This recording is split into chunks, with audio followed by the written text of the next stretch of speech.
나는 주의 풍성한 사랑을 힘입어 주의 성전을 향하여 예배하리이다. 다윗이 고백했던 마음처럼 오늘도 각 가정에서 그리고 성전에서 예배하시는 모든 성도님들을 축복합니다. 오늘 예배 가운데도 오직 하나님만 영광 받으시기를 원하는 마음으로 우리 주님 큰 영광 받으소서 함께 찬양하며 나아갑니다. 주님 큰 영광 받으소서. 주님 큰 영광 받으소서. 홀로 찬양 받으소서. 홀로 찬양 받으소서. 모든 이름 위에 모든 이름 위에 뛰어난 그 이름. 온 땅과 하늘이 다 찬양해. 겸손하게 우리 무릎 꿇고 주 이름 앞에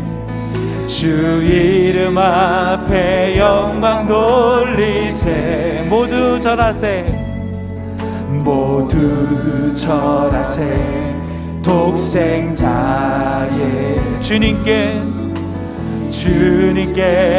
찬양 드리리. 모든 영광과 존귀와 능력 받으소서.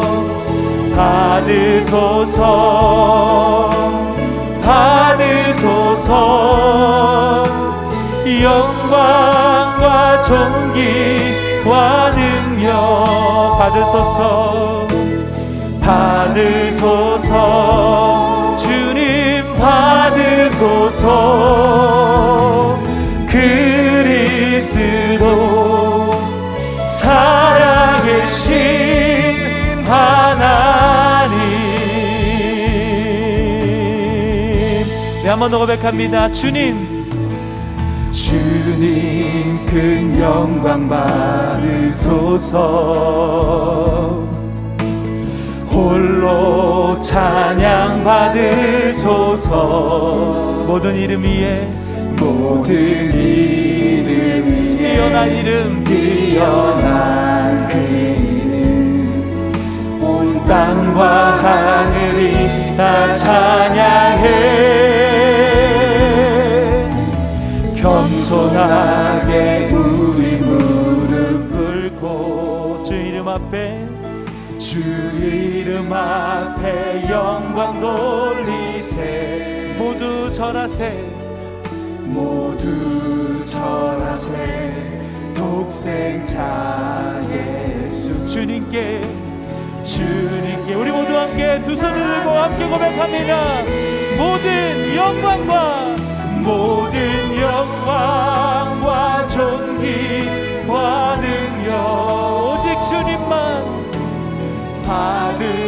받으소서. 주님 받으소서. 영광과 존귀와 능력 받으소서. 주님 받으소서. 그리스도 살아계신 우리 주를 높이며 고백합니다. 모든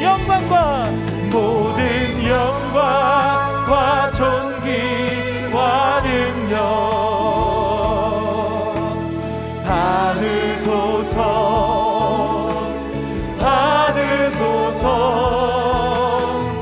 영광과 존귀와 능력 받으소서.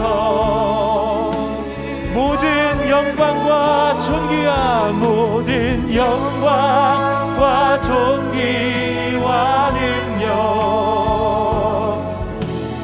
받으소서.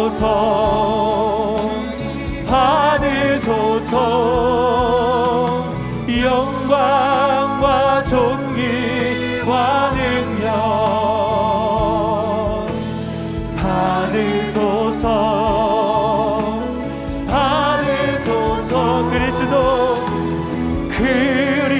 그리스도 살아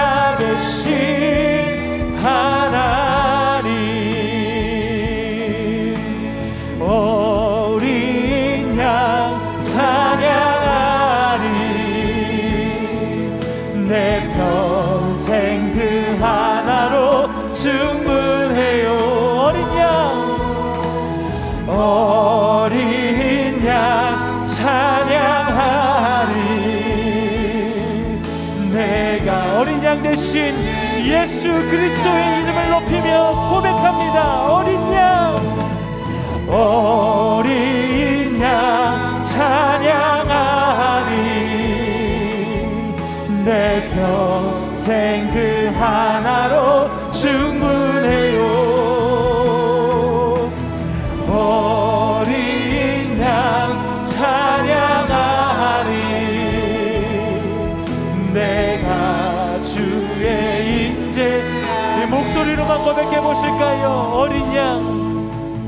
어린 양 찬양하리.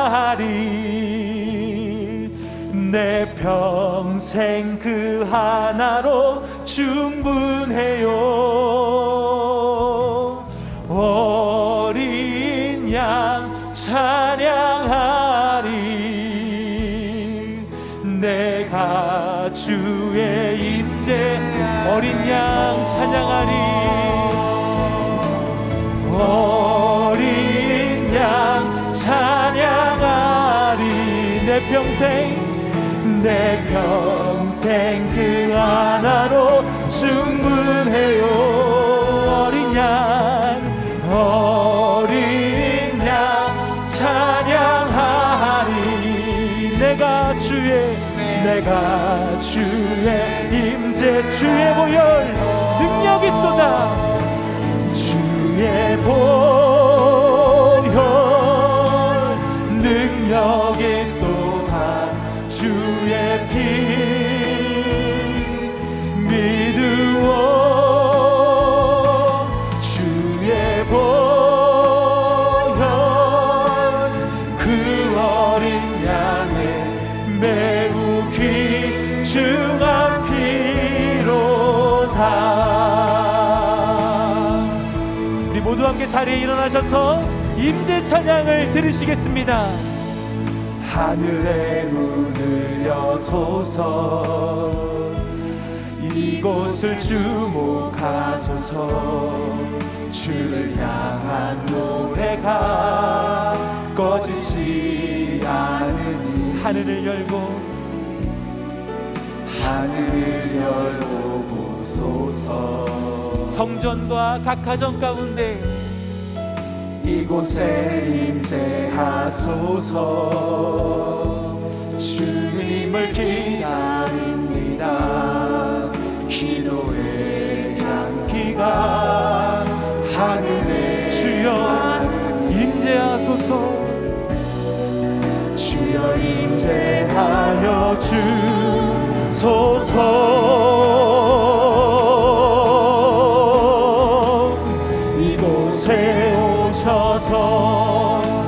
이곳에 앉으소서. 이곳에서 드리는 예배를 받으소서. 주님의 이름만이 오직 주의 이름만. 주님 이곳에 오셔서 이곳에 앉으소서. 이곳에서 드리는 예배를 받으소서. 주님의 이름만이 오직 주의 이름만. 이곳에 오셔서 이곳에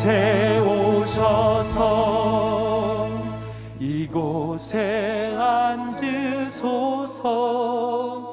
이곳에서 드리는 예배를 받으소서.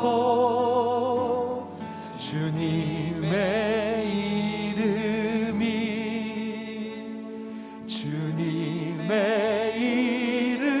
이름만이 오직 주의 이름만.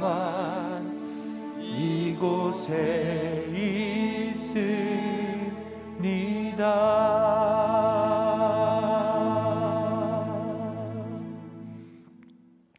사도신경으로 우리의 신앙을 고백하겠습니다. 나는 전능하신 아버지 하나님 천지의 창조주를 믿습니다. 나는 그의 유일하신 아들 우리 주 예수 그리스도를 믿습니다.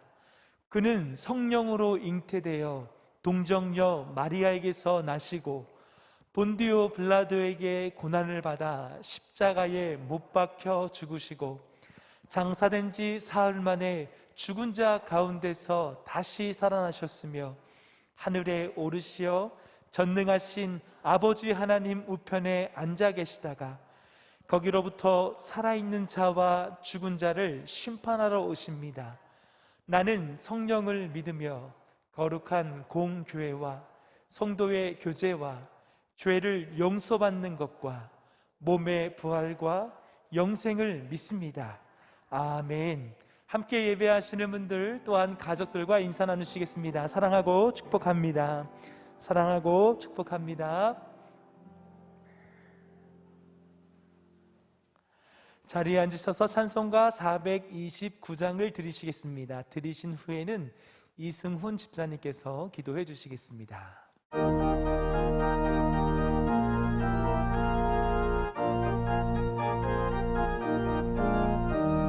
세상 모든 분파 너를 흔들어 이 약한 마음 낙심하게 될 때에 내려주신 주의 복을 세워라. 주의 크신 복을 내가 알리라. 받은 복을 세어 보아라. 크신 복을 내가 알리라. 받은 복을 세어 보아라. 주의 크신 복을 내가 알리라. 세상 근심 걱정 너를 누르고 십자가를 등에 지고 나갈 때 주가 내게 주신 복을 세워라. 두려움 없이 항상 찬송하리라. 받은 복을 세어 보아라. 크신 복을 내가 알리라. 받은 복을 세어 보아라. 주의 크신 복을 내가 알리라. 세상 권세 너의 앞길 막을 때 주만 믿고 낙심하지 말아라. 천사들이 너를 보호하리니 두려움 없이 앞만 보고 나가라. 받은 복을 세어 보아라. 크신 복을 내가 알리라. 받은 복을 세어 보아라. 주의 크신 복을 내가 알리라. 내 시대에 평안함이 있으며 구원과 지혜와 지식이 풍성할 것이니 여호와를 경외함이 내 보배니라. 아멘. 언제나 사랑과 은혜가 충만하신 만왕의 왕이신 하나님 아버지, 하나님의 사랑으로 사랑하는 죄 많은 우리들이 주님이 사랑하시는 이곳 시냇가 푸른나무 교회와 또 각자의 가정에서 주님께 예배와 찬양을 드리게 해주심을 감사드립니다. 예배 중에 주님 임재하시어 우리와 우리의 기도와 찬양, 간구를 받아 주시옵소서. 사랑의 주님, 우리의 말과 행동이 늘 주님의 뜻에 합당하길 원하오나 세상에서 살면서 간혹 그리하지 못했음을 고백합니다. 용서하여 주시옵고 주님을 믿고 섬기는 우리가 성령의 역사하심으로 새로운 능력을 받아 제자로서 주님의 일을 잘 감당할 수 있게 하옵시고 매사 믿지 않는 자들에게 착한 행실과 넘어선 자의 삶을 통해 모범이 되어 주님께는 영광을, 모든 사람에게는 기쁨이 되게 하옵시고 늘 우리 하여금 주님의 향기가 흘러넘치게 하여 주시옵소서. 바라옵기는 늘 부족한 우리를 주님 안에서 사랑해서 보호하사 항상 성령 안에서 순종하는 삶을 살게 하여 주시옵소서. 능력의 주님, 무더운 날씨가 가고 청명한 가을날을 주심에 감사드립니다. 어제부터 시작된 추석 명절을 맞아 코로나로 인해 예년 같지는 않겠으나 우리 시냇가 푸른나무 교회 성도들 중 그동안 만나지 못했던 가족들을 만나기 위한 이동이 있을 줄로 압니다. 주님께서 오가는 발걸음과 항상 함께 하시사 오랜만에 보는 가족들과 주님의 은혜를 나누며 화목하고 즐거운 명절을 보내도록 하여 주시옵고, 기간 중 우리 성도들의 건강과 혹여 발생할지 모르는 교통사고 등 일체의 안전사고를 당하지 않도록 보호하여 주시옵고, 특별히 코로나로 인해 이동하지 못하여 홀로 외롭게 보내는 이들과 한우들에게 주님께서 항상 함께 하시사 마음만은 따뜻하고 복된 명절을 보낼 수 있도록 그들의 마음을 어루만져 주시옵소서. 주님, 명절과 관계없이 이 시간에도 멀리 해외와 전방, 하늘과 바다와 땅에서 불철주야 이 나라 대한민국을 지키기 위해 24시간 맡은 바 임무와 사명을 다하고 있는 우리 국군 장병들과 경찰, 소방, 또한 코로나 방역 일선에서 수고하는 의료진들에게도 건강과 주님의 축복을 주사 그들이 있기에 우리가 편히 지내고 있음을 늘 감사할 수 있도록 하여 주시옵소서. 가을이 수확이 계절인 만큼 올 초 우리 성도들도 각자 주님께 기도로 계획한 많은 일들이 있을 줄 압니다. 비록 지금까지 이루지 못하였거나 중단하여 실천하지 못했던 일들도 지금부터 다시 기도로 다짐하고 실천하여 개개인이 연말에는 좋은 믿음의 결실을 맺을 수 있도록 도와주시옵소서. 또한 바라옵기는 아침 저녁으로 서늘함이 느껴지는 일교차가 큰 날씨 속에 우리 성도들의 건강을 다시 한번 지켜주시옵소서. 능력의 이름이시며 권능의 이름이신 주 여호와 하나님 아버지, 이 시대의 주역인 사랑스러운 다음 세대를 위해 기도드립니다. 바라옵기는 그들에게 우리 대한민국이 자랑과 희망이 되게 하여 주시옵고, 그러기 위해 그들이 떳떳하고 당당한 삶을 살아갈 수 있도록 든든한 밑받침이 되도록 우리 기성세대들이 외교, 국방, 정치, 경제, 사회, 문화 등의 전반에서 공정과 상식이 바로선 모습을 보이도록 하여 주시고, 그로 인해 다소 이기적이고 개인적인 성향을 가지고 있는 다음 세대들이 변화되어 그들이 남을 돕고 서로를 이해하는 넓고 깊은 마음과 더불어 올바른 의식과 건전한 생각을 가진 다음 세대로의 주역으로 잘 성장하여 우리 대한민국의 발전과 기독교의 부흥을 위해 헌신하는 삶을 살아가도록 주님 도와주시옵소서. 오늘 중재자 유다를 주제로 말씀을 전해주실 담임 목사님께 능력을 더하시사 귀하신 주님의 말씀이 우리의 삶의 증거가 되는 역사가 임하게 하여 주시옵고, 담임 목사님과 사모님, 목양 사역자분들이 건강과 가정의 축복, 특별히 늘 예배를 위해 수고와 헌신을 아끼지 않는 봉사의 손길과 함께하사 그들이 수고해 주님의 축복을 더하여 주시옵소서. 오늘 드리는 예배와 찬양, 기도를 주님 홀로 받아 주시옵고, 이 모든 말씀 우리 죄를 대속하신 예수님 이름으로 기도드렸습니다.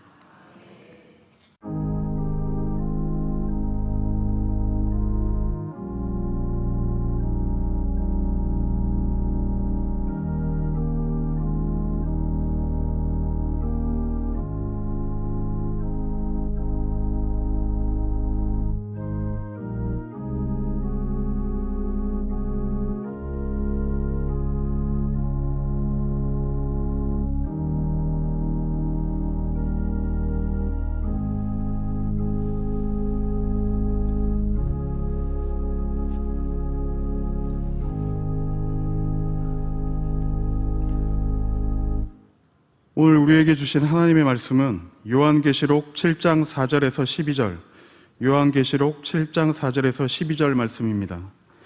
제가 가진 성경으로는 신약 성경 404페이지가 되겠습니다. 찾으신 후 저와 여러분이 한 절씩 교독하신 후 마지막 절은 합독하시겠습니다. 내가 인침을 받은 자의 수를 들으니 이스라엘 자손의 각 지파 중에서 인침을 받은 자들이 14만 4천이니 유다 지파 중에 인침을 받은 자가 1만 2천이요 르우벤 지파 중에 1만 2천이요 갓 지파 중에 1만 2천이요 아셀 지파 중에 1만 2천이요 납달리 지파 중에 1만 2천이요 므낫세 지파 중에 1만 2천이요 시므온 지파 중에 1만 2천이요 레위 지파 중에 1만 2천이요 이사갈 지파 중에 1만 2천이요 스불론 지파 중에 1만 2천이요 요셉 지파 중에 1만 2천이요 베냐민 지파 중에 인침을 받은 자가 1만 2천이라. 이 일 후에 내가 보니 각 나라와 족속과 백석과 방언에서 아무도 능히 셀 수 없는 큰 무리가 나와 흰 옷을 입고 손에 종려 가지를 들고 보좌 앞과 어린 양 앞에 서서 큰 소리로 외쳐 이르되 구원하심이 보좌에 앉으신 우리 하나님과 어린 양에게 있도다 하니 모든 천사가 보좌와 장로들과 내 생물의 지위에 서 있다가 보좌 앞에 엎드려 얼굴을 대고 하나님께 경배하여 이르되 아멘. 찬송과 영광과 지혜와 감사와 존귀와 권능과 힘이 우리 하나님께 세세토록 있을지어다. 아멘 하더라. 아멘.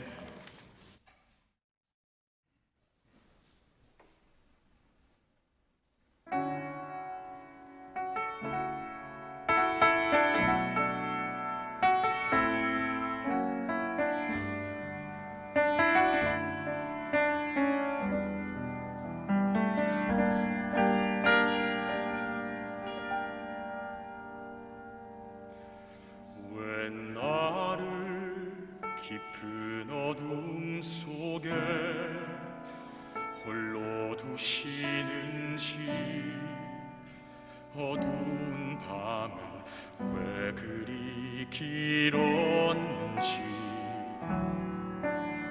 나를 고독하게 나를 낮아지게 세상 어디도 기댈 곳이 없게 하셨네.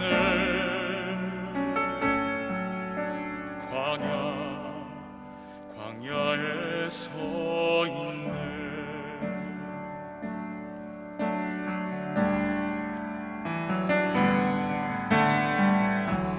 주님만 내 도움이 되시고 주님만 내 빛이 되시는, 주님만 내 친구 되시는 광야.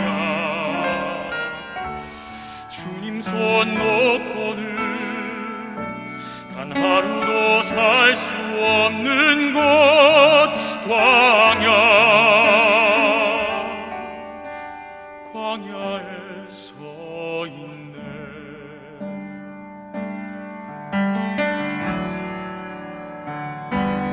왜 나를 깊은 어둠 속에 홀로 두시는지, 어두운 밤은 왜 그리 길었는지, 나를 고독하게 나를 낮아지게 세상 어디도 기댈 곳이 없게 하셨네.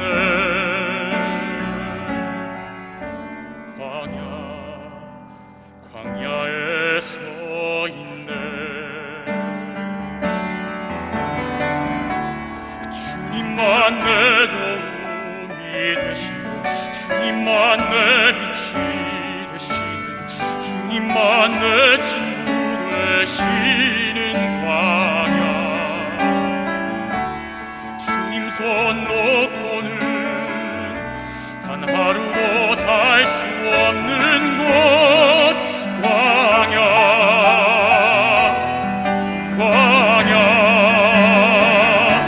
주께서 나를 사용하시어 나를 더 정결케 하시어 나를 택하여 보내신 그곳 광야. 성령이 내 영을 다시 태어나게 하는 곳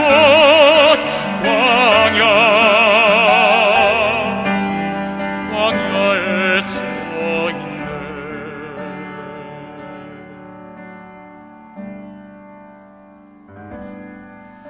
내 자가 산산이 깨치고 높아지려 했던 내 꿈도 주님 앞에 내어놓고 오직 주님 뜻만 이루어지기를, 나를 통해 주님만 드러나시기를.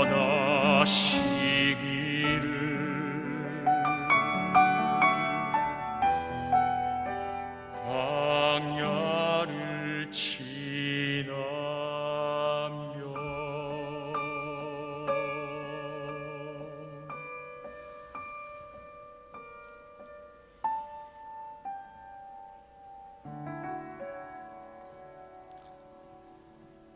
아멘. 주님만 드러날 길을, 광야를 지나며 힘들고 어려운 광야 가운데도 오직 주님만 드러나고 우리를 더 높여주시는 그 영광의 하나님의 약속된 미래를 바라보며 찬양과 예배를 받으실 하나님께 영광의 박수를 한번 드리겠습니다. 하나님, 존귀와 감사와 예배와 영광을 오직 주님께만 드립니다. 할렐루야. 아멘. 아멘.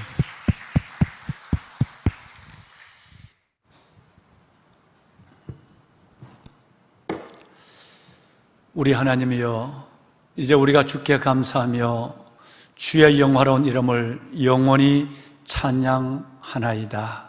아멘. 보배로운 사랑하는 여러분, 다윗의 심령을 가지고 오늘 또 각 가정에서, 삶의 자리에서, 또 성전에서 비록 소수의 무리지만 아버지의 전에서 나와 예배하는 여러분 가운데 늘 하나님 앞에 이 두 가지를, 감사와 찬양, 찬양과 감사의 중심을 가지고 삶의 자리 모든 시간 하나님을 영화롭게 하며 감사와 찬양, 찬양과 감사 가운데서 하나님의 임재와 하나님의 역사를 넉넉히 경험해가는 여러분의 모든 삶이 되기를, 이 다윗의 고백, 역대상에 있는 이 다윗의 고백으로 여러분들을 축복합니다. 아멘. 보배로운 여러분, 공광규 시인이 쓴 시에 보면 가을이 왔다라고 하는 아주 재미난 시, 은혜로운 시 하나가 있습니다. 아마 여러분들 아시는 분들도 많으실 텐데요. 가을이 왔다. 메뚜기가 햇살을 이고, 메뚜기가 햇살을 이고 감나무 잎사귀에 뿌려놓았다. 가을이 왔다. 귀뚜라미가 악기를 치고 감나무 아래에 연주를 한다. 가을이 왔다. 여치가 달을 안고 백양나무 가지에 걸어 놓았다. 가을이 왔다. 방앗개비가 강아지풀 숲에서 뭘 연주하느냐 하면 바로 그 풀씨 방아를 찍어댄다. 가을을 이고 치고 안고 찍고 오느라 곤충의 뒷다리만큼 가을밤이 길어졌다라고 하는 시가 공광규 씨의 가을이 왔다고 하는 재미난 시예요. 서울 한복판에 아스팔트를 삼고 벽돌집 속에서 살아가더라도 금방 느낄 수 있는 가을이 벌써 우리 가운데 들어와 있습니다. 그렇죠? 예.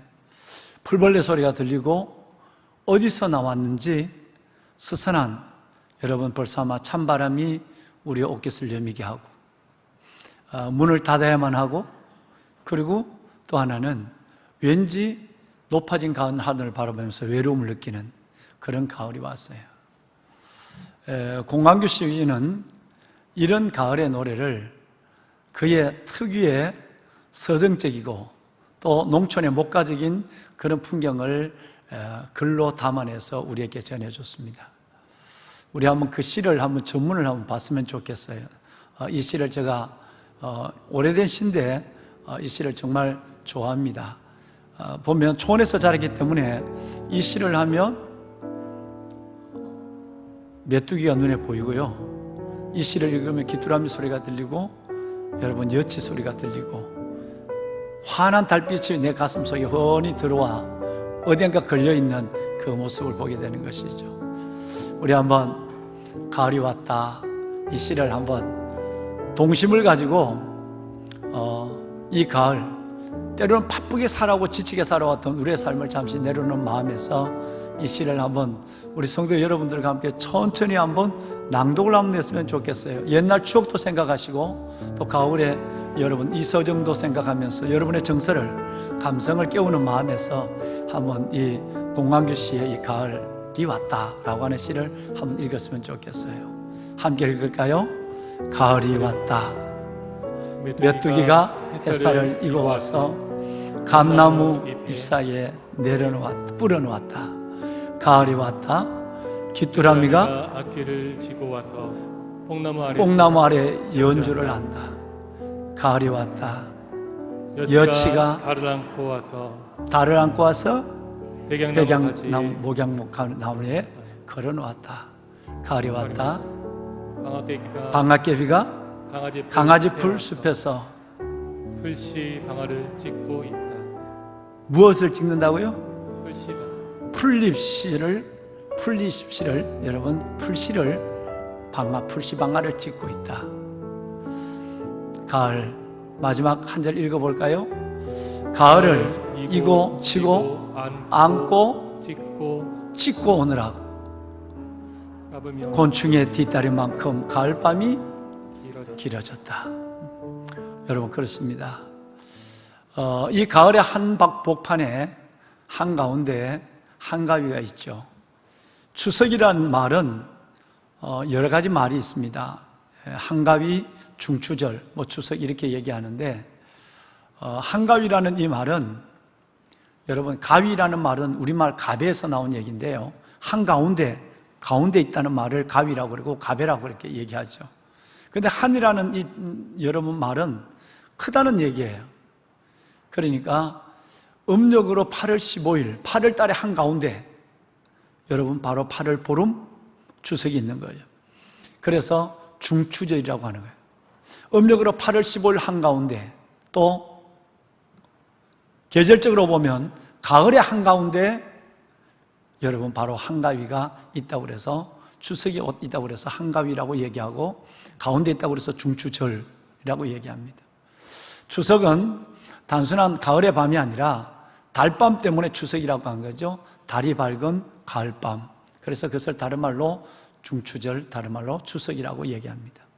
추석에는 여러분 우리가 송편을 먹습니다. 그렇죠? 송편인데 이 송편할 때 송자는 소나무 송자입니다. 본래는 송병으로 했어요. 송병. 떡병자를 썼는데 나중에 아이들이 발음이 어려우니까 그래서 아이들에 맞춰서 떡편자로 사용을 해서 그냥 송편 그렇게 부르고 있죠.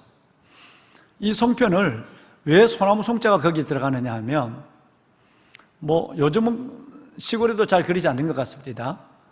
송편은 두 개 모양으로 만들어요. 보름달 모양으로 동그랗게 만드는, 팥을 넣고 동그랗게 만드는 경우도 있고 그 다음에 깨를 넣고 반달 모양으로 만드는 것도 있어요. 그 다 지금 보름달을 생각하면서 반달 아니면 둥근 달로 만드는데 이걸 찔 때 둘이 붙어요. 이렇게. 그러니까 솔잎을 뜯어와서 씻어가지고 켜켜이 송편을 넣고 그 위에는 솔잎 하나를 뿌리고 솔잎 하나를 깔고 그리고 또 송편을 넣고 이렇게 해서 송편을 쪄야 송편이 붙지도 안 하고 그리고 솔향이 그 안에 가득하게 배어가게 되는 거죠. 그래서 송편이라고 얘기합니다. 여러분 한가위 추석 연휴가 시작이 됐습니다. 이 추석 연휴에 무엇보다도 저는 여러분의 마음이 물질이 아니라 먹는 먹거리가 아니라 여러분의 마음과 영혼이 주님 안에서 풍성해졌으면 좋겠어요. 마음이 속 사람의 이 내면의 풍성함처럼 마음이 넉넉해야만 만나는 사람에게 내가 가지고 있는 넉넉함을 전해줄 수 있기 때문에 올가을 이 추석에는 좀 너그러웠으면 좋겠다, 풍성했으면 좋겠다 하는 마음이 들고요. 따라서 보름달이 이제 점점 커지고 있는 보름달, 그 이제 이틀 후에는 완전히 다 커질 텐데 이 보름달이 모서리가 없어요. 둥글둥글해요. 그것이 풍성하게 보이기도 하지만 편안하게 보이기도 해요. 둥글이 뭐가 없으니까. 모처럼 기쁨으로 만났다가 언짢음을 가지고 헤어지거나 불편하게 헤어지는 경우가 종종 있거든요. 이번 추석에는 많이도 모이지 못하지만 정말 기쁘게 만나서 너그러운 사랑과 대화를 나누다가 그리고 편안하게 헤어졌으면 좋겠어요. 늘 우리가 얘기합니다마는 우리 안에 있는 못된 심보, 못된 성질, 못된 습성, 여러분 단과 에브라임 같은 그런 생각 때문에 모처럼 모였는데 상처를 주고 여러분 초승달의 아주 날카로운 끝처럼 사람을 찌르기도 하고 그리고 스스로 또 그걸 상처를 받기도 하고 이렇게 해서 늘 명절에 갈 때 보면 갔다 올 때는 늘 불편한 마음을 가지고 며칠씩 보내야 하는 이런 아픔을 겪게 되는 것입니다. 이번 명절에는 부디 좀 풍요로워졌으면 좋겠어요. 우리 내면의 세계가 풍요로워지고 내 안에 있는 평안을, 내 안에 있는 이 여유를 우리의 사랑하는 가족들에게 몇 명이라도 이렇게 흘려보내는 그런 가을을, 그런 한가위가 됐으면 좋겠고요. 또 보름달처럼 뭐가 없이 유다처럼, 오늘 말씀을 함께 나눌 유다처럼 모두를 안아주고 모두를 받아주고 모두를 사랑할 수 있는 그 가운데서 예수 그리스도의 사랑의 전령으로서 만만치 않는 여러분의 삶의 현장에서 하나님을 보여주는 그런 좋은 여러분 교제의 시간이 되면 어떨까 하는 마음을 가져봅니다. 오늘 읽으신 내용은 3주 동안의 설교의 마지막 부분이 되겠는데요. 우리는 지난 2시간에 이어서 이 요한계시록 7장 말씀을 보면서 놀라운 2가지 사실을 함께 나눴습니다. 첫째는 14만 4천 명의 최후로 하나님의 인치심을 받은 12,000명씩 12지파 14만 4천 명의 그 내용이 나오는 가운데서 놀랍게도 마지막 순간에 빠져버린 마지막 순간 단과 에브라임에 대한 이 고민을 우리는 함께 했습니다. 왜 결정적 순간에 빠져버릴까? 이것이 그냥 단순한 성경의 어떤 기록의 기록의 문제에서 멈춘 것이 아니라 저와 여러분이 마지막 주님 앞에 서야 될 그 자리에서 저와 여러분의 이름이 빠진다면, 농명된 저와 여러분의 이름이 기록되어 있지 않다고 한다면 이거는 적은 일이 아니거든요. 이건 정말 충격적인 일이고 어마어마한 일을 우리 스스로는 보며 당황해야 될 것입니다. 왕관의 보세가 되신 사랑하는 여러분, 단과 에브라임이 빠진 이유에 대해서는 성경에 여러 가지 이야기들이 있습니다만 대부분의 여러분 생각들은 동일합니다. 공이 단과 에브라임은 우상 숭배에 있어서 참으로 하나님을 슬프게 했던 지파예요. 자신들만 우상을 섬긴 것이 아니라 단을 통해서, 에브라임을 통해서 우상이 이스라엘 백성들에게 흘러들어오게 되는 온 하나님의 공동체를 오염시키는 일들이 있었다라고 하는 것이었고, 또 이상하게 이 두 지파의 공통점이 뭐냐면 뭐든지 자신의 취향과 자신의 신앙의 기준에 의해서 사람들을 판단하고, 그리고 때로는 정죄하기도 하고, 때로는 비방이나 비판하기도 하고, 때로는 쟤까지 그것이 뭔데? 라는 업신여김을 하는 이 생각들로, 이 행동들로 말미암아 공동체가 흔들리는 많은 모습들을 우리는 그동안 2주 동안의 설교를 통해서 성경 가운데서 발견할 수 있었습니다.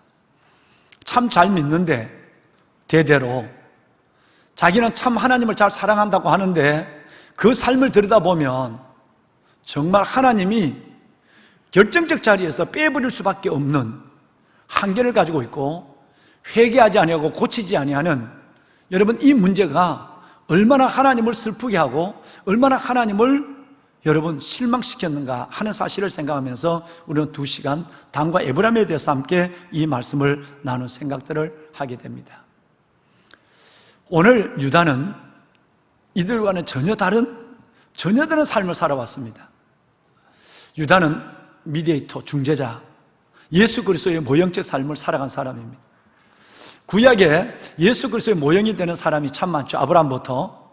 그런데 대표적인 두 사람을 뽑아라면 야곱의 두 아들 유다와 요셉을 뽑을 수가 있습니다. 유다와 요셉, 이 두 사람의 삶은 공통적인 특징이 있다고 한다면 다 상처가 많다는 거예요. 요셉의 상처는 형들로부터 그 17살 나이에, 아니 그 전부터 형들로부터 수많은 미움을 받고, 그리고 구덩이에 빠뜨리게 되고 노예로 끌려가게 되고 감옥에 들어가게 되는 13년 동안의 그 어린 나이에 어마어마한 상처의 트라우마를 가지고 있습니다. 유다도 마찬가지예요. 유다는 아들이 있는데 그 첫째 아들 엘이라는 아들과 둘째 아들 오난이라는 이 아들이, 여러분, 하나님 앞에서 죄를 짐으로 하나님이 그를 죽였다는 말이 성경에 여러 군데 등장합니다. 창세기 38장에 보면 이 유다는 모르고 며느리와 동침함으로 실수하는, 큰 실수를 하는, 오명을 낳게 되는 그런 일들도 유다의 일생에서 지울 수 없는 실수로 기록되고 있는 것이죠. 유다도 요셉도 참 상처가 많고 실수가 많지만, 그럼에도 불구하고 그들이 예수 그리스도의 모형이 될 만한 삶을 믿음으로 보여줬고, 그럼에도 불구하고 성경에 야곱의 축복을 바라보면 다른 지파와는, 다른 형제와는 비교되지 아니하는 하나님의 놀라운 복이 선포되고 약속되어서 끝내는 그 복을 영원히 받게 되는 축복을 받는 가문이 됐다라고 하는 것입니다. 유다와 요셉, 말씀드린 대로 예수 그리스도의 모형입니다. 중재자, 화평케 하는 자의 모형입니다. 우리는 예수 그리스도가 왜 이 땅에 오셨고 우리를 위해서 무엇을 하셨는가 하는 말씀에 대해서, 복음에 대한 분명한 이해를 우리가 먼저 가지고 있습니다. 하나님은 그의 아들이신 예수 그리스도를 이 세상에 보내어 우리를 대신하여 십자가에 죽게 하심으로 우리의 죄값을 담당하게 하시고, 하나님과 사람 사이에, 아버지 하나님과 우리 사이에 다리를 놓아주신 분, 그 중재자가 되어주신 분이 예수 그리스도라고 하는 이 복음의 내용에 대해서는 요만큼도 우리는 의심하지 않습니다. 믿으시면 아멘 합시다. 그렇습니다. 하나님은 그의 하나밖에 없는 아들 예수 그리스도를 이 땅에 보내시어 우리를 대신하여 십자가에 죽게 하심으로 우리 죄값을 담당하시고, 하나님과 우리 사이에 완전한 구원의 다리를, 온전한 화목의 다리를 놓아주셨다라고 하는 것입니다. 유다와 요셉도 그 예수님의 모형이 될 만한 아름다운 삶을 살았다라고 하는 것입니다. 먼저 여러분, 요셉을 잠깐 지난 새벽에 말씀을 한번 들었습니다만은, 요셉을 말씀을 드리면 요셉의 아름다움, 요셉의 위대함은 그는 힘이 있는 성공자, 권세 있는 성공자가 되었다는 데 있지 아니하고, 또 노예의 신분에서 자수성가해서 대단한 성공을 이뤘다는데 그의 아름다움이, 그의 위대함이 있는 것이 아닙니다. 요셉은 꿈이 총리가 아니었어요. 요셉의 꿈은 하나님이었어요. 여러분, 그 요셉은 뭐 성공했다, 대단히 권세자가 되었다, 뭐 자수성가했다, 이게 문제가 아니라 가장 아름다운 것은 내게 펼쳐지는 모든 삶의 정황을 하나님의 뜻으로 해석할 수 있는 능력을 가지고 있었어요. 내가 원하지 않는 삶이 내게 펼쳐지고, 내가 원하지 않는 일들이 내 안에 일어나고, 내가 원하지 아니하는 질병이 나를 지배한다 할지라도 내게 펼쳐지는 모든 삶의 정황을 하나님의 뜻으로 해석할 수 있는 능력을 가지고 있는 사람, 여러분, 이것이 바로 요셉의 아름다움이에요. 즉, 내 안에 일어나는 모든 일들에 대해서 감사하고, 내 안에 있는 모든 일들에 대해서 긍정적으로 소망을 갖고, 내 안에 있는 모든 일어난 일들에 대해서 하나님 앞에 신앙적으로 해석하는 그 놀라운 하나님의 뜻에 부복하는 믿음을 가지고 있었다라고 하는 것입니다. 요셉은 두 가지 확실한 신앙을 가지고 있었습니다. 하나는 임재신앙이었고 하나는 섭리신앙이었습니다. 여러분, 이것은 저와 여러분의 믿음의 과정에도 똑같은 이 믿음이 드러나게 되는 거예요. 임재신앙은 기본입니다. 하나님이 나와 함께 하신다. 예수님의 별명이 임마누엘이니까요. 하나님이 우리와 함께 하시다. 그 나를 위해서 죽으신 예수님, 부활하신 예수님, 그리고 성령으로 임재하신 예수님이 오늘 나와 함께 하신다. 어디를 가든지, 어떤 일을 하든지, 누구를 만나든지 주님과 함께하는 임마누엘의 이 삶, 동행, 이 동행은 내게 큰 평안이 돼요. 누구를 만나도 담대해요. 무슨 일을 만나도 평안해요. 왜? 주님이 우리와 함께 하시니까. 요셉은 창세기 39장에 보면 보디발의 집에 들어가서 노예로 끌려가서 일할 때도 39장 2절과 3절에 하나님이 그와 함께 했다 그랬어요. 임마누엘의 신앙입니다. 요셉과 함께 하는데도 임마누엘이에요. 요셉이 노예로 있는데도 임마누엘이에요. 그런데 나중에 누명을 쓰고 감옥에 들어가요. 감옥에 들어갔는데도 39장 23절에 보면 하나님이 요셉과 함께했다. 임마누엘, 함께하는 동행의 신앙, 임재의 신앙입니다. 여러분, 하나님이 어디에 계시든지, 여러분이 무엇을 하든지 요셉처럼 하나님이 함께 하시는 임재 신앙 속에서 아멘의 믿음으로 담담하게 삶을 받아가는 여러분이 되시기를 이 말씀으로 축복합니다. 그런데 요셉은 여러분 믿음이 여기서 멈추지 않았다는 거예요. 요셉의 신앙, 하나님이 나와 함께 하신다라고 하는 이 기본적 신앙에서 멈추지 아니하고 나와 함께 하시는 하나님 안에서 내게 주어지는 모든 어렵고 힘들고 실패와 좌절과 눈물과 고난과 역경과 시련, 이 모든 것들도 다 하나님의 섭리 안에 있다라고 생각하는 거예요. 그래서 임재신앙에서 섭리신앙으로 대단히 성숙한 믿음을 우리에게 보여주고 있는 것입니다. 대부분 교회 안에서 신앙을 보면 임재신앙은 기본적으로 갖는 거예요. 내게 펼쳐진 모든 삶의 정황을 하나님의 뜻으로 해석할 수 있는 섭리신앙으로 가기까지는 상당한 시간이 요구되고 상당한 고난을 지냈어야 이것 또한 하나님 안에 벌어진 사건이 아니야, 하나님의 계획이 있어 라고 하나님을 인정하게 되는 섭리신앙으로 옮겨지게 되는 것입니다. 요셉이 나중에 형들을 만나서 자신을 공개하고 나서 그 전에 요셉이 애굽의 왕 바로 왕 앞에 섰을 때 요셉의 입에서 섭리신앙이 어떻게 나오느냐 하면 바로 왕 앞에서도 하나님이라고 얘기해요. 2번, 3번이나.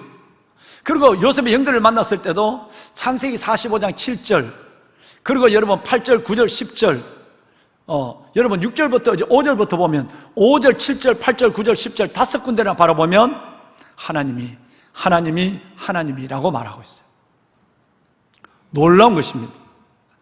그러니까 웬만큼 우리 같으면 하나님을 믿다가 그렇게 어려워지고 하나님을 믿다가 인생이 완전히 여러분 실패의 나락에 떨어진 것 같이 보일 때는 하나님이라는 말을 하지 않을 텐데 요셉의 신앙은 임재신앙에서 섭리신앙으로 가게 됐단 말이에요. 그러니까 그런 상황 속에도 형제들에게 형들 앞에서도 하나님이, 여러분 왕 앞에서도 하나님이 나를 이끈다는 섭리신앙을 고백하고 있는 것입니다. 그러면 여러분 유다는 어떨까요? 이제 여러분 또 한 사람 유다를 저와 여러분이 오늘 한번 생각해 보면 10년 가까운 생활 동안에 저는 이 유다의 얘기를 1년에 한 번 내지 2번은 꼭 여러분과 함께 나눈 기억이 생생합니다. 유다, 말씀드렸지만 유다는 상당한 상처와 실수 같은 어려움이 있습니다만 그래도 하나님은 얼마나 하나님의 사랑이 큰지, 즉 하나님의 세 가지, 하나님의 인자심과 하나님의 사랑과 하나님의 긍휼, 하나님의 사랑과 긍휼과 인자심이 얼마나 큰지 유다의 삶을 보면서 통해서 저와 여러분의 삶은 놀라운 용기를 갖습니다. 유다 같은 사람도 하나님은 그를 가장 복받는 사람으로 만들어줬어요. 아들을 잃어버리고 그 실수가 많은 유다도 하나님의 가장 큰 복을 받는 사람으로 만든다면 우리를 향한 하나님의 사랑이 얼마나 크겠습니까? 실패처럼 보이고 좌절할 수밖에 없는 상황 속에 놓여있다 할지라도 여러분들을 하나님은 매우 놀랍게 아버지의 사랑과 긍휼과 인자심으로 하나님께서는 여러분들을 복되고 위대한 하나님의 사람으로 세우실 것을 믿으시면 우리 함께 아멘 합시다. 아멘입니다. 아멘입니다. 여러분, 유다가 얼마나 대단한 복을 받았느냐 하면요, 창세기 49장에 보면 야곱이 죽기 전에 12아들을 축복하는 모습이 있는데 그 중에 가장 복을 다른 사람과 비교가 될 안도록 복을 받은 두 사람이 있습니다. 두 아들이 있는데 하나는 요셉이에요. 그리고 하나는 유다예요. 유다의 복과 요셉의 복은 어마어마한 복을 받습니다.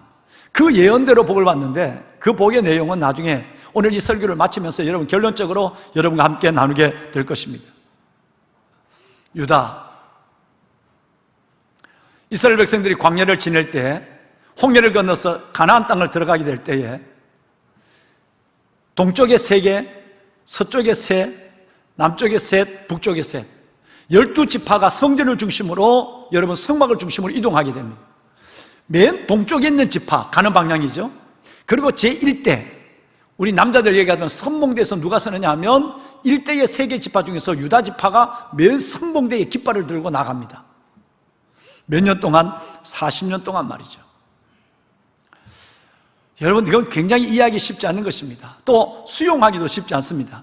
우리 교회 12 교구가 있거든요.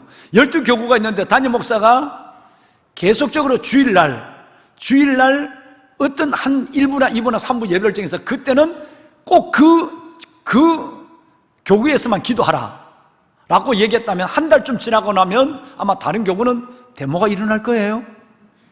여러분, 유다 지파가 홍해를 건너고 하나님의 만나를 먹으며 불과 구름 기둥 속에서 하나님 앞에 행진해가고 유진하고 행진하는 이 모든 과정 속에서 40년 동안이나 동편 제1대 선봉대대의 맨 앞에가 누구냐면 유다 지파였어요. 얼마나 하나님이 유다를 좋아하는가 하는 것을 볼 수 있어요. 여기에 끝나지 않습니다. 사사기 1장과 사사기 20장에 보면 가장 어려운 전쟁을 할 때마다, 가장 힘든 전쟁을 할 때마다 하나님은 그것도 모자라서 유다가 맨 앞에 나가라, 유다가 맨 앞서 올라가라 라고 유다를 앞세웁니다. 오직 하나님의 마음에는 유다밖에 없는 것처럼 보이는, 여러분, 그런 유다의 편애를, 하나님의 편애를 볼 수 있는 것이에요.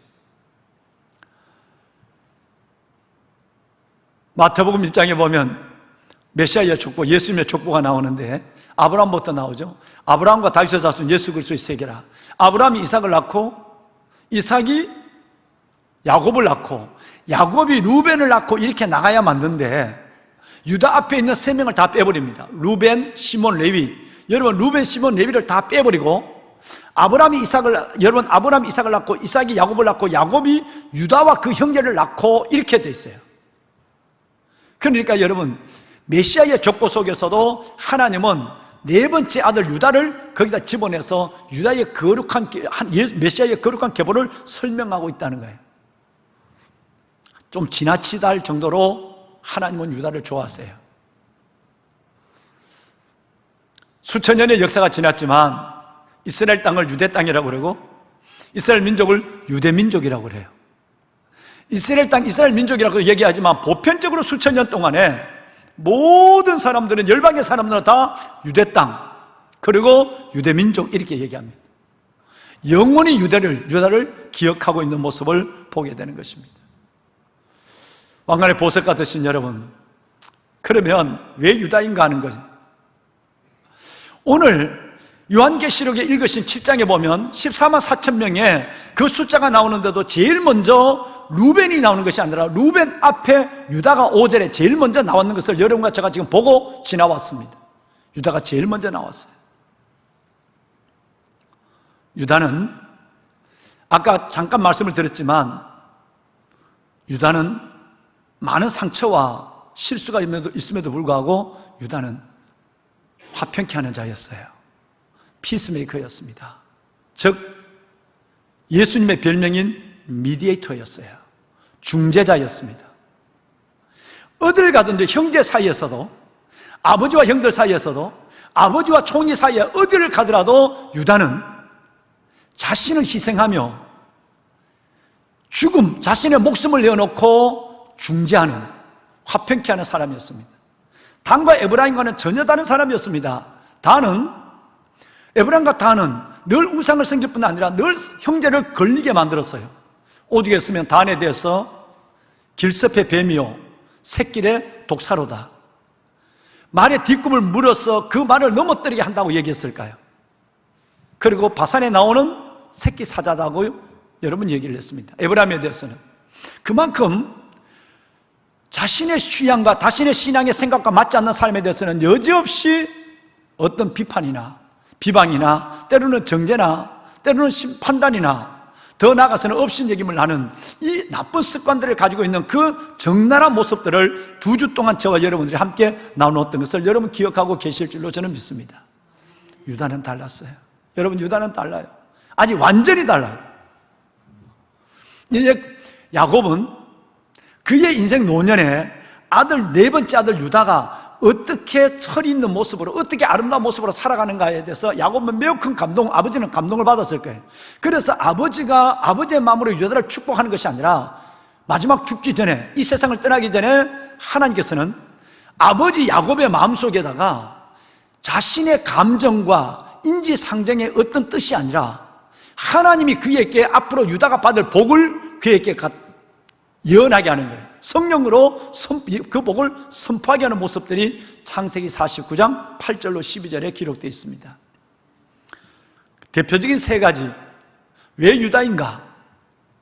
왜 유다인가 하는 문제 속에서 대표적인 세 가지를 저와 여러분이 오늘 이 시간 다시 한번 나누고 싶어요. 창세기를 중심으로 해서 37장, 43장, 44장. 여러분 새 성경에서 유다의 진면목이 드러나게 되는 것입니다. 첫째는 두 가지 때문에 미움을 받았던 동생 요셉. 꿈 이야기 때문에, 또 하나는 아버지의 편에 사랑을 받는 것 때문에. 꿈 이야기를 하는 것, 이빠르게 꿈 얘기를 하는 것과 아버지의 사랑을 받는 것 때문에 형들은 늘 이 요셉이 못마땅했어요. 그래서 요셉이 도단 땅으로 자기들에게 가까이 올 때에 아버지의 심부름을 하고 있는 그 아들을 아예 죽여버리기로 결심합니다. 루벤이 나섰지만 루벤에 설득되지 않았습니다. 끝내는 그들이 죽이려고 하다가 그 요셉을 물이 없는 구덩이에다 빠뜨려서 굶어 죽게 만들고, 어느 순간에 보면 짐승의 밥이 되게 하든지, 어느 순간에 벌레에 물려 죽든지 굶어 죽든지 그렇게 죽이기로 결심합니다. 그때 한 사람이 다른 모습으로 나타납니다. 여러분, 이 성경은 너무 중요합니다. 창세기 37장 26절과 27절의 이 말씀이 저는 여러분의 가슴 속에 역사의 한 말씀이 아니라 오늘 여러분 속에 있는 마음으로 이 말씀이 비춰졌으면 좋겠어요. 유다의 요셉은 구덩이에 빠뜨려져서 죽을 운명에 놓여 있습니다. 그때 유다가 자기 형제들 앞에 이런 얘기를 합니다. 우리가 우리 아우를 죽여서 그 피를 덮은들 무슨 유익이 있겠느냐, 무슨 좋은 일이 있겠냐. 그래서 말인데, 이 동생은 우리의 동생이고 우리의 혈육이라는 말을 합니다. 굉장한 얘기예요. 여러분, 우리 모든 교회 안에서, 여러분의 모든 가족 속에서 하나님을 아버지로, 한 분 예수 그리스도를 구주로 믿는 우리 모두는 하나님의 자녀들입니다. 하나님의 자녀들 속에서 우리는 같은 형제와 같은 동생이요, 그리고 우리는 같은 혈육이라고 하는, 같은 하나님의 자녀라고 하는 이 지체의식과 조화 능력이 우리의 믿음의 수준을 다르게 만들어버리고 만다는 거예요. 유다가 이 말 한마디에 온 형제들이 죽이자고 달려들어서 하다가 구덩이에 빠뜨렸다가 이제는 그를 끌어내어서 어디를 보내느냐 하면 이집트의 애굽의 노예로 팔게 되는 것입니다. 자, 한번 이렇게 생각해 보실까요? 유다의 이 이야기가 없었다면, 유다의 여러분 오늘 이 말이 없었다고 한다면, 요셉 그 이후의 역사와 창세기를 기대할 수 있을까요? 요셉도 창세기의 모든 역사도 창세기 37장에서 끝나야 합니다. 한 사람의 인격이 아니라는 거예요. 한 사람의 인성이 아니에요. 하나님의 은혜에 붙잡혀 있는 한 사람의 이 말 한마디가 요셉의 그 다음에 일생을 열어가고 성경 그 다음에 있는 역사를, 성경의 역사, 즉 하나님의 나라를 이루어가는 놀라운 계기가 됐다는 사실을 아무도 부인할 수 없는 것입니다. 여러분, 이래서 유다입니다. 두 번째는 창세기 43장에 보시면 이들이 양식을 사러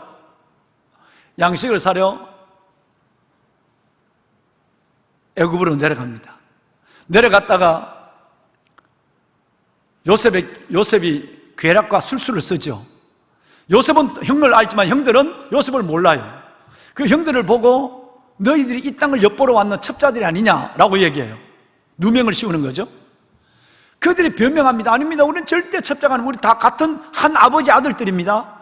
본래는 12명인데 하나는 없어진 사람이 앞에 있는데, 지금 하나는 없어졌고 하나는 막내니까 아버지가 너무 귀하게 여기서 아버지 품에 있고, 우리 아버지는 나이가 많은 영감이고, 그래서 그 안에 있는 12인데 우리가 다 먹고 살기 위해서 왔습니다. 그래요. 그러니까 요셉이 그 말을 딱 듣고, 그래? 그러면 너희 말이 진짜고 너희가 첩자가 아니라는 걸 알려면 지금은 내가 양식을 넉넉히 주마, 돈도 주마. 너 갖고 가서 양식을 갖고 먹고 살렸다가 양식이 떨어지고 올 때에 너희 중에 지금 한 사람은 너희한테 볼모로 붙잡혀 있어야 돼.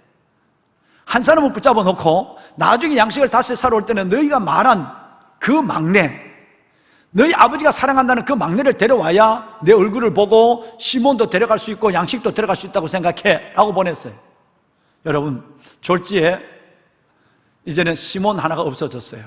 볼모로 붙잡혔어요. 돌아왔습니다. 아버지께 이 얘기를 하면서 하나가 따라오지 못했지만, 잃어버린 것 같지만 그래도 다음에 가서 데려오면 되니까 70명이 먹으니까 얼마나 여러분 양식이 쑥쑥 줄겠습니까? 7명이 먹어도 양식이 주는데 여러분 10kg가 금방 없어지는데 70명이 먹으니까 얼마나 양식이 빨리 줄었겠습니까? 양식이 드디어 바닥이 났습니다. 이제 양식을 사러 가려면 누구를 데려가야 하냐면 베냐민을 데려가야 합니다. 베냐민을 데려가야 세 가지를 해요. 첫째는 총리 얼굴을 볼 수 있고, 두 번째는 양식을 살 수 있고, 세 번째는 시몬을 데려올 수 있는 거예요. 그러니까 베냐민을 데려가자고 얘기하는데 말을 못 꺼내요. 왜? 왕관 아버지, 이 어르신의 야곱은 요셉을 잃어버렸다고 생각하기 때문에 베냐민은 자기 생명처럼 귀하게 품고 사는 아들이에요. 라헬의 아들이죠. 어느 누가 얘기해도 아버지 말을 설득할 사람이 없습니다. 그때, 여러분, 그때 한 사람이 아버지 앞에 났습니다. 그리고 긴 얘기를 합니다. 그 중에 결정적 얘기 하나가 창세기 43장 9절에 기록되어 있는데, 맨 위에 보면 내가 그를 위하여 담보가 되리니 아버지 보내주세요. 가야만 합니다. 여기 앉아서 이렇게 굶어 죽을 수 없잖아요. 형 시몬도 지금 볼모로 붙잡혀 있잖아요. 형도 구해오고 양식도 가져오고, 그리고 저 총리의 오해로 풀려면 이 베냐민을 데려가야 합니다. 아버지 염려를 제가 알아요. 만약에 요셉처럼 시몬처럼 무슨 일이 일어나면 내가 대신 이 베냐민을 대신해서 내가 대신 담보가 되겠습니다 라는 이 결정적 한마디에 아버지가 모든 것을 내려놓습니다. 아버지가 설득됐다는 거예요. 그래서 드디어 베냐민을 데리고 애굽으로 다시 돌아갑니다. 형들과 아버지 사이에 미디에이터 중재자가 누구였는가? 유다였어요. 마지막은 44장에 그 절정이 있습니다. 오늘 산부 예배를 마치시고 여러분 가정에 계시는 여러분, 또 여러분이 집에 돌아가시면 식사를 하시고 아니면 식사 전이라도 창세기 44장 14절로서 34절까지 정말 놀라운 하나님의 말씀이에요. 눈물의 메시지입니다. 저는 성경 중에서 시를 꽂아라고 한다면 여러분 시편이나 아니면 칼의 노래를 꽂을 수 있고요, 기도를 꽂으라고 한다면 그 유명한 솔로몬의 성전 봉헌 기도와 역대하 7장에 있는 다윗의 기도, 성경 중에서 사람의 언어, 옳은 말을 지혜롭게 하고 천국을 이루는, 하늘나라를 이루는 그 언어들의 아름다운 잔치를 보기를 원하면 나는 반드시 창세기 43장 44장 14절에서 34절이라고 생각합니다. 여러분 오늘 가정에서 꼭 이 말씀을 연휴를 시작하는 날 한번 살펴보시기 바랍니다. 이 말씀은 그냥 말이 아닙니다. 유명한 메시지, 눈물의 메시지입니다. 아버지 앞에, 여러분 아버지 앞에 갔던 이 유다가 끝내는 총리 앞에서 하는 얘기인데 상황의 설명이 이렇습니다. 베냐민을 본 요셉이 너무 놀라웠어, 너무 기뻐서 감정을 참지 못하고 들어가서 울고 나와요. 눈물을 닦고 세수를 하고 나와서, 그리고 그들에게 좋은 음식을 차려서 아주 상이 부러지도록 차렸을 거예요. 좋은 잔치를 대설했으니까요. 그리고 베냐민에게는 더 많이 줬어요. 드디어 그들이 원하는 모든 것에 양식을 풍성히 가져갈 만큼 양식을 줬습니다. 그리고는 두 번째 괴락을 꾸미는 거죠. 자기 동생 베냐민의 짐에다가 은잔을 하나 숨기죠. 밑에 사람을 통해 은잔을 숨겨라 그래요. 그리고 그들이 잘 인사를 하고 나갈 때, 성문에 나갔을 때에 따라가서 너희들이 어떻게 선으로 악을 갚느냐, 주인이 너희에게 환대를 했는데 어떻게 너희 주인이 이렇게 갖고 있는 은잔을 너희가 훔칠 수 있느냐 그래요. 그럴 리가 없죠. 모두가 아니라고 얘기합니다. 그러면 조사를 하자. 조사를 해서 만약에 은잔이 나온 사람은 우리 주인의 영원한 종이 되어야, 노예가 되어야 하리라 그랬어요. 여러분 열어보니까 끝내는 베냐민의 짐에서 은잔이 나왔습니다. 괴락에 걸린 거죠. 이전 같으면 요셉이 없어도 자기들이 집에 돌아가고 시몬이 없어도 돌아갔지만 이제 이들은 다릅니다. 은잔이 발견되어 있는데 은잔이 발견된 베냐민만 돌려보내고 자기들은 먹고 살기 위해서 양식하고 돌아간 것이 아니라 다시 그들은 왕궁으로 다시 돌아옵니다. 뭔가 지금 다른 것이 일어나고 있는 것이에요. 총리 앞에 왔을 때에 요셉이 호령을 하고 야단을 치지만 증거가 나왔기 때문에 아무도 할 말이 없습니다. 아무도 할 말이 없습니다. 입이 10개라도 할 말이 없습니다. 그때 여러분, 유다가 말씀을 드린 대로 14절 이하에서 33절까지, 34절까지 그야말로 기가 막힌 메시지를 전합니다. 이 자리에서 생명을 던지는 행동을 하는 사람이 있습니다. 정말로 그 나타난 증거 속에서 아무것도 못하고 변명조차 할 수 없는 이 상황 속에서 생명을 던지는 한 사람이 있어요.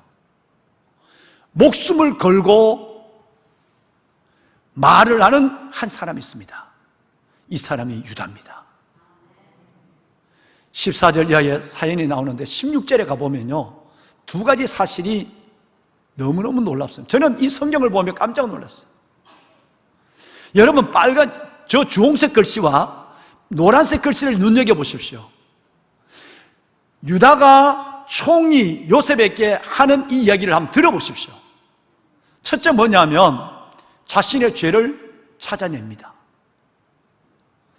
앞에 요셉을 놔두고, 요셉인지 모르고 총리 앞에, 우리가 옛날 우리 동생이 액을 하고 살려달라고 그럴 때 우리가 그 동생에게 했던 못된 짓, 우리가 동생에게 범죄한 이 죄를 하나님이 찾아냈다고 말합니다. 하나님 앞에 어려운 일이 있을 때 누구를 원망하는 것이 아니라, 여러분, 누구를 원망하고 누구의 핑계를 대는 것이 아니라 하나님 앞에 자신의 죄를 먼저 찾는 아름다운 모습을 유다를 통해 보게 되는 거예요. 요셉이 이 말을 들었을 때 얼마나 놀랐을까? 저는 요셉이 진짜 놀랐다 생각하거든요. 우리가 옛날 동생에게 잘못했던 것들을 하나님이 이 동생의 문제를, 그 동생의 죄를 지금 찾아냈다고 얘기했을 때 요셉이 얼마나 깜짝 놀랐겠어요. 두 번째는 동질의식, 공동체의식입니다. 각하. 말씀은 이 잔이 발견되냐만 노예가 되기를 원한다고 했지만, 이 잔이 발견된 자와 우리 모두가 다 당신의 노예가 되겠습니다. 달라졌죠? 옛날에는 하나가 없어지면 그냥 갔어요, 자기들끼리. 근데 이제는 여러분, 이제는 가지 않아요. 우리 모두가 다 노예가 되겠다라고 얘기합니다. 세 번째는 더 놀라운 일이 일어납니다. 여러분, 33절을 오늘 보시겠지만 먼저 한번 보시면 좋겠어요. 이 말 한마디가 세상을 바꿔버립니다. 여러분, 이 이야기 한마디가 총리의 마음을 움직여버리고 이 말 한마디가 모든 상황을 바꿔놓습니다. 어떤 말일까요? 33절 우리 함께 한번, 법의 연절을 우리 함께 한번 읽읍시다.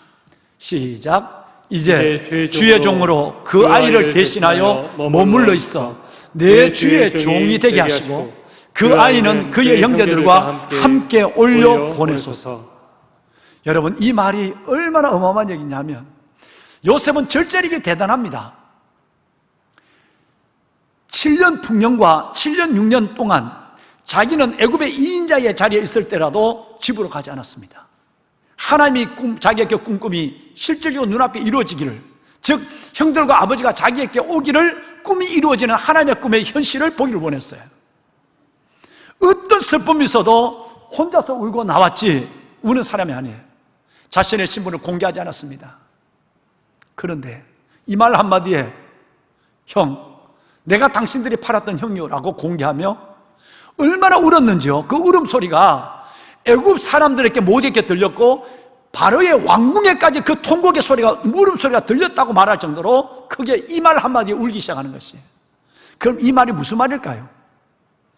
아버지께 했는 말, 자신의 평소의 삶이 그대로 드러나는 겁니다.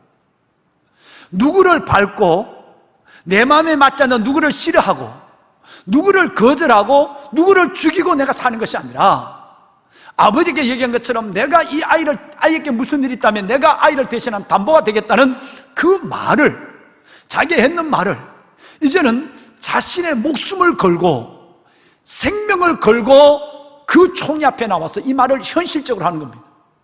내가 이 아이를 대신해서 노예가 되겠습니다. 여기에 머물겠습니다. 우리는 이야기의 시작과 끝을 아니까 이 얘기가 별로 아니고 재밌어 보입니다만은 상황으로 보면 지금 앞에 있는 그 총리가 요셉이라는 걸 모르고 있었고, 시몬도 오랜 시간 동안에 볼모로 붙잡혀서 여러분 어려운 가운데 여러분 붙잡혀 있었고, 내가 다시 여러분 노예로 붙잡힌다면 난 여기서 모든 것이 끝날 수 있는 상황이에요. 그러므로 아까 제가 얘기한 것처럼 생명을 던진 행동을 한 것이고, 목숨을 걸고 나와서 한 사람 앞에 그는 자신의 삶을 여러분 내어놓는 것입니다. 어마어마한 겁니다. 내가 대신 노예가 되겠습니다.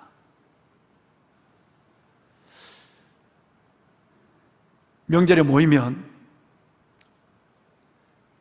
부모들 앞에 칭찬받는 일은 자기가 하고, 설거지하고 안 하는 이런 일은 자기가 안 하고, 교회 공동체 안에서도 인정받고 칭찬받는 일은 나서고, 어려운 일이 있으면 언제 없어진지 모르고, 여러분 이런 것이 아니라 한 사람을 세우고 한 사람을 살리고 하나님의 가정이라는 교회라는 공동체를 세우기 위해서 내가 죽겠다고 하는, 내가 대신하겠다고 하는 희생적 용기를 가지고 나서는 이 사람이 유다입니다.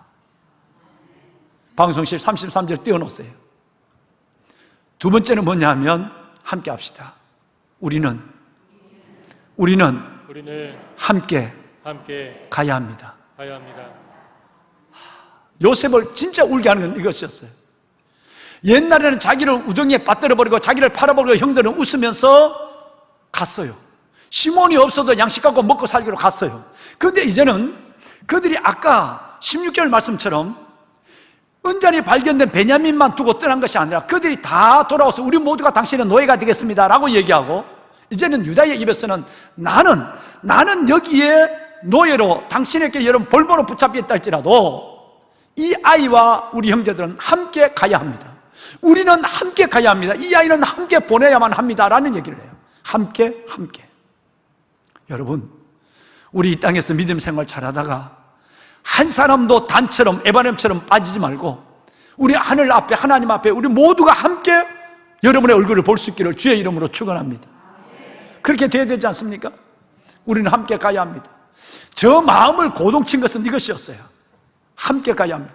지금까지 형들은 그렇게 살지 않았거든요. 내만 살면 되거든요. 남을 죽이고서라도 내만 살면 돼요. 내 감정이 안 빠지면 우물에 빠뜨려서 죽이기도 하고 팔아서 죽이기도 하고, 여러분 그럴 수 있어요. 근데 이제는 그렇지 않아요. 완전히 형들이 변했어요. 믿음이 여러분 영적 성장의 변화가 일어난 거예요. 여러분, 이것은 요셉의 마음을 열어놓기에 넉넉했습니다. 내가 대신 당신의 노예가 되겠습니다. 그러나 이 아이와 이 형제들이 함께 가야만 합니다. 우리는 함께 가야만 합니다 라는 얘기예요. 보배로운 여러분, 이 세 가지의 모습은 왜 유다가 예수님의 모형인가?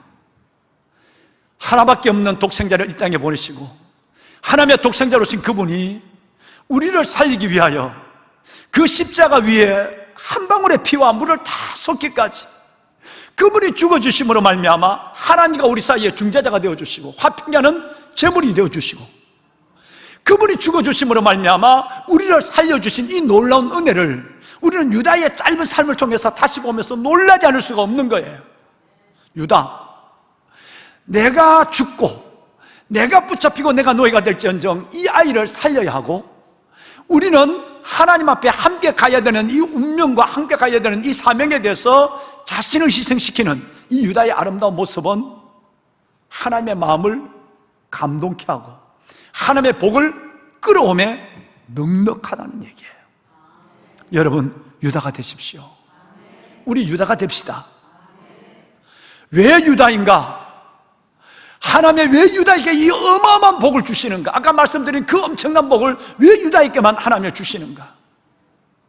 내 생각에는 어젯밤 설교를 마무리하고 준비를 마무리하고 여기 제가 엎드렸을 때 주님의 요만한 마음을 저는 읽을 수 있었어요. 하나님이 이런 마음을 줬어요.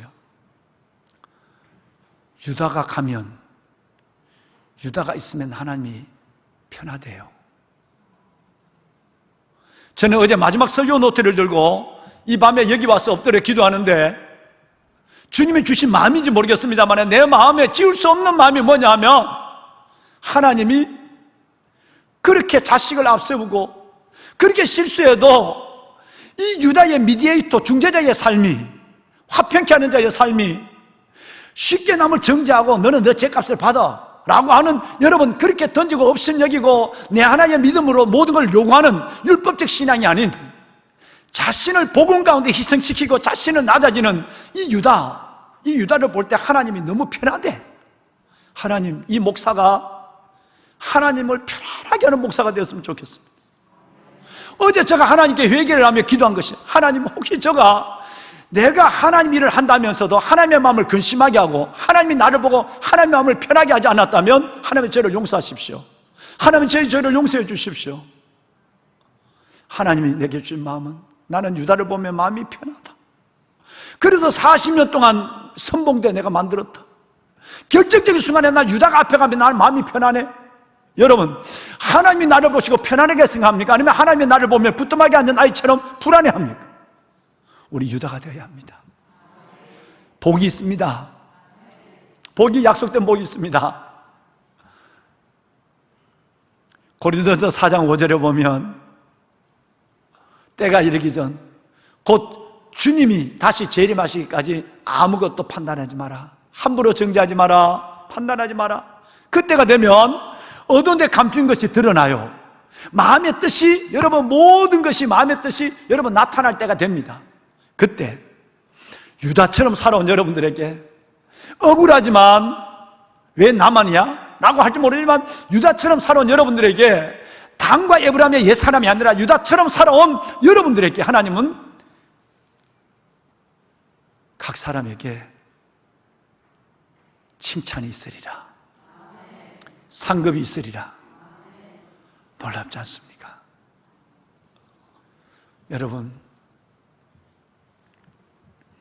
창세기 49장 8절에 보면 영혼이 하나님의 노래가 된대요.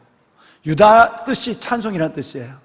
여러분, 우리 삶이 하나님의 노래가 됩시다. 첫 번째 복이 하나님의 영원한 노래가 되는, 하나님의 슬픔이 되는 우리가 아니라 하나님의 노래가 되는 우리가 돼요. 두 번째는요, 여러분, 어느 누구도 여러분의 삶을 잠깐 흔들어 놓을 수 있지만 엎어버릴 수 없어요. 여러분, 사자처럼 정말 힘 있는 삶을 어느 누구도 범할 수 없는 멋진 삶의 주인공이 된다는 거예요. 진정한 승리자의 삶을 약속했어요. 세 번째는 예수님을 태어나게 하는 거룩한 가문을 만들었어요. 그 유다의 후손에서 예수님이 태어났습니다. 실로 예수님이 오시기까지 유다는 복을 받고 지금도 그 복을 받고 있습니다. 여러분들의 당대의 복으로 끝나지 않고 여러분이 유다처럼 살면 여러분의 자손 만대 위에 그리스도의 계보가, 예수의 계보가 이루어질 줄로 믿습니다. 마지막 축복은 11절과 12절이에요. 여러분, 우리 영혼이 그렇게 유다처럼 하나님 앞에 점수 딸리를 하면, 유다처럼 살면 하나님이 여러분의 건강과 물질의 축복을 주시겠다는 확실한 약속을 2절에 걸쳐서 11절과 12절에 말씀하고 있어요. 여러분, 이 11절과 12절은 물질의 축복이에요. 육신의 축복입니다. 볼까요? 하나님의 찬송, 기쁨이 되는 영적인 축복으로부터 하나님의 육의 축복까지, 현재의 복으로부터 미래의 복까지, 이 땅의 복으로부터 하늘나라의 복까지 하나님께서 약속한 놀라운 유다의 복이 오늘 말씀으로 마지막에 듣는 여러분 가운데 여러분께 임하는 하나님의 복으로 이 복을 누리는 여러분의 자손만대가 되기를 이 말씀으로 축원합니다. 기도하겠습니다.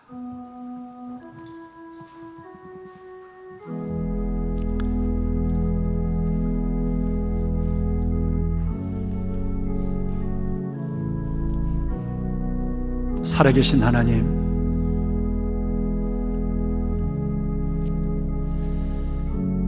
그리스도 안에서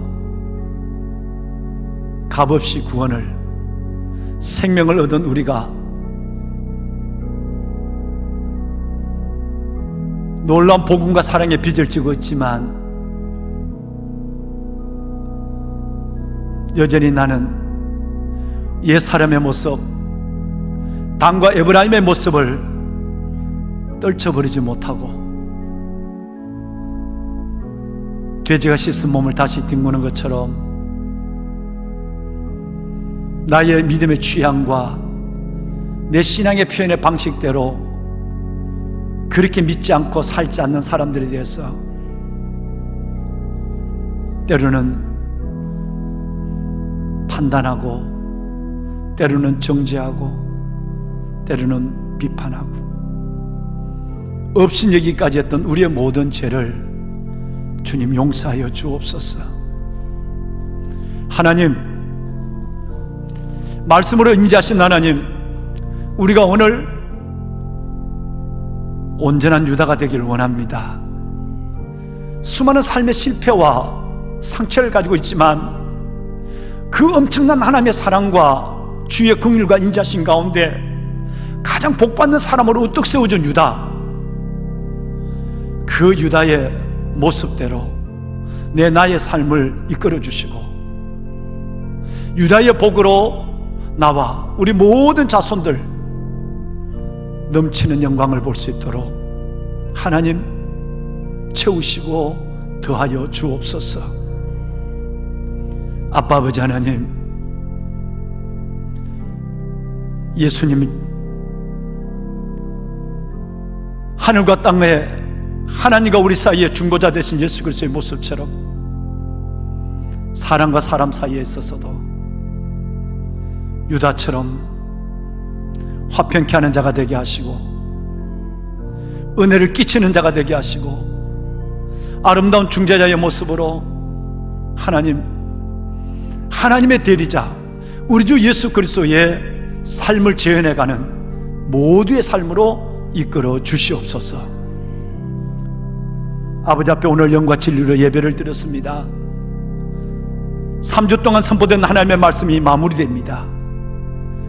듣고 허공을 치고 사라지는 소리로 끝나는 설교가 아니라 하나님의 산 음성으로 듣게 하시고 우리의 남은 생애를 유다처럼 복의 복을 더하고 영광의 영광을 더하며 은혜의 은혜를 더하는 가장 복된 자의 삶으로 자손만대 축복하여 주옵소서. 하나님 감사합니다. 영광의 주님을 찬양합니다. 예수님의 이름으로 간절히 기도드리옵나이다. 아멘. 아멘. 여러분, 연초에 우리 한번 인사했지만 오늘 한번 또 마음으로 한번 정말 고백하며 인사를 한번 합시다. 그대 이름은 유다. 우리 한번 인사 한번 할까요? 이름은 유다. 그대 이름은 유다. 예. 온전히 우리 유다로 사는 겁니다. 예, 온전히 당과 이브라임의 여러분 그런 옛 사람의 모습을 벗어버리고 그리스도 안에서 새로워진 예수 그리스도의 삶을 재해나가는 유다의 삶을 당당히 살아내는 여러분이 될 수 있기를 바랍니다. 명절이 시작이 되었습니다. 아까 2번 당부를 드렸지만 명절에 많이는 모이지 못하지만 모이는 가운데서도 여러분이 유다가 되어서 어려운 일 여러분이 먼저 하고 욕먹는 일 여러분 먼저 하시고 그리고 섬기는 일 여러분이 먼저 해서 여러분을 통해서 가정이 환해지는 보름달처럼 환해지는 그런 은혜의 자리들이 있었으면 좋겠습니다. 예.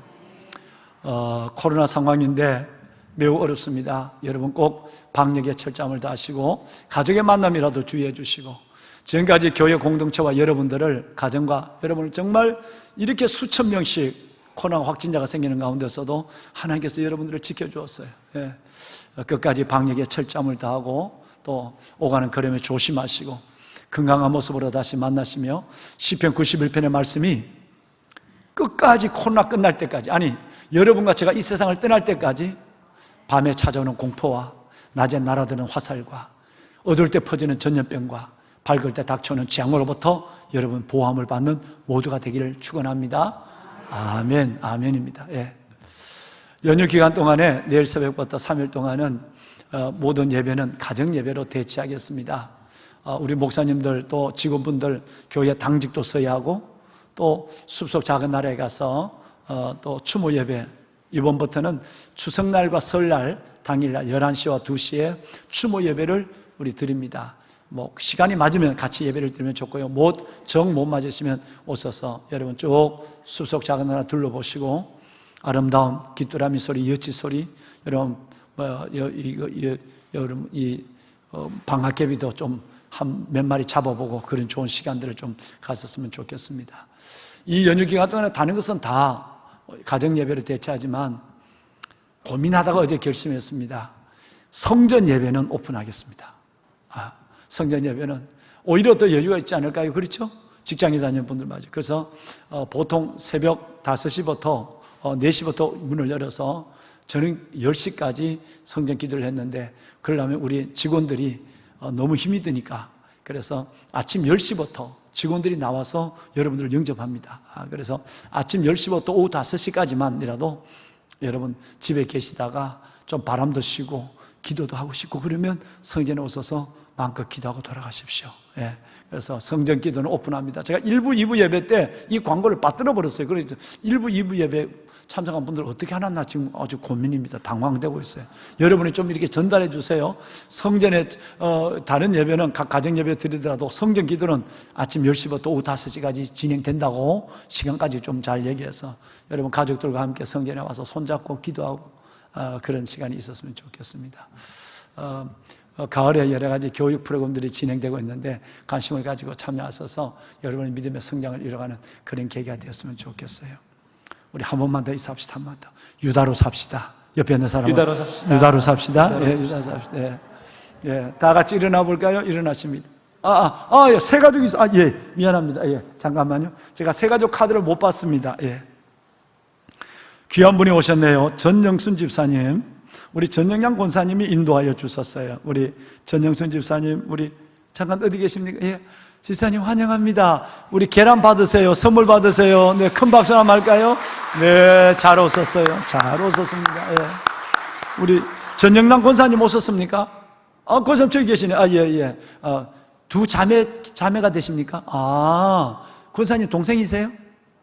언니예요? 예, 미안합니다. 예.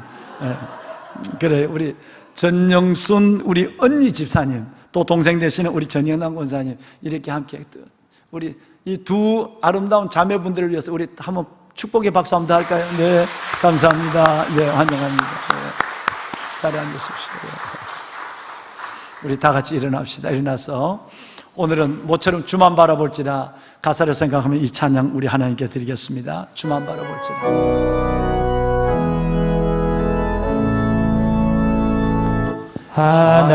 하나님의 사랑을 사모하는 자, 하나님의 평안을 바라보는 자, 너의 모든 것 창조하신 우리 주님이 너를 얼마나 사랑하시는지,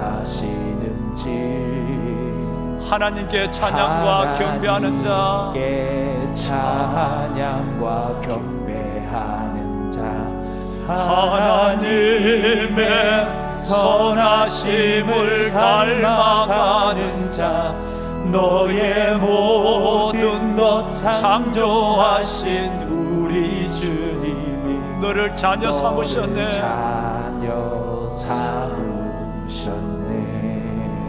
하나님 사랑의 눈으로, 하나님 사랑의 눈으로 너를 어느 때나 바라보시고, 하나님 인자한 귀로서, 인자한 귀로서 언제나 너에게 기울이시는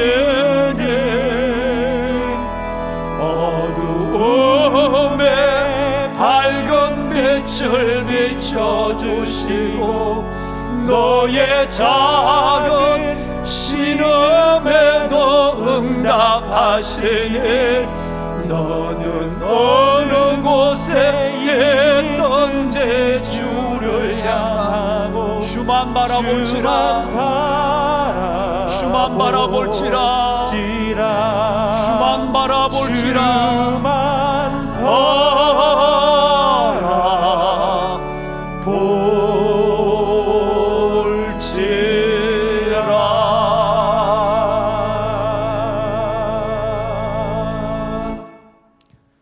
이제는 우리 주 예수 그리스도의 은혜와 하나님 아버지, 한없이 연약해도 인자와 긍휼과 사랑을 끝없이 더하시며 우리를 세우시고 우리를 통해 영광 받으시는 아버지의 그 크신 사랑하심과 알게 하시고 믿게 하시고 주님을 사랑하게 하시며 그 주님 안에 살게 하시는 성령 하나님의 감화 감동 충만의 역사가 3주 동안 당과 에브라임, 유다의 말씀을 가슴에 새기고 유다처럼 남은 생애를 아름다운 화목 화평케 하는 자 중재자의 삶으로 살기를 결심하며 말씀을 새기고 나가는 보배로운 성도들 머리머리 위에 드려진 기도와 주님의 나라와 주의 감사를 생각하며 드려진 소중한 예물, 성물의 손길들 위에와 명절에 모이는 우리의 모든 가족들 위에 우리의 자자, 손손 만대 위에 이제부터 영원토록 함께 하시기를 간절히 축원하옵나이다. 아멘. 하나님 감사합니다. 유다로 살게 하소서. 아버지여, 유다로 살게 하소서. 당과 에브라임의 옛 사람의 모습을 벗어버리고 화평케 하는 자로 아름다운 중재자 유다로 살 수 있도록 성령의 은혜를 더하여 주옵소서. 우리의 남은 날들을 하나님이 축복하여 주옵소서. 유다의 복을 주시옵소서. 아빠 아버지의 유다의 복을, 예배하는 모든 주의 자녀들 위해 유다의 복을 허락해 주옵소서.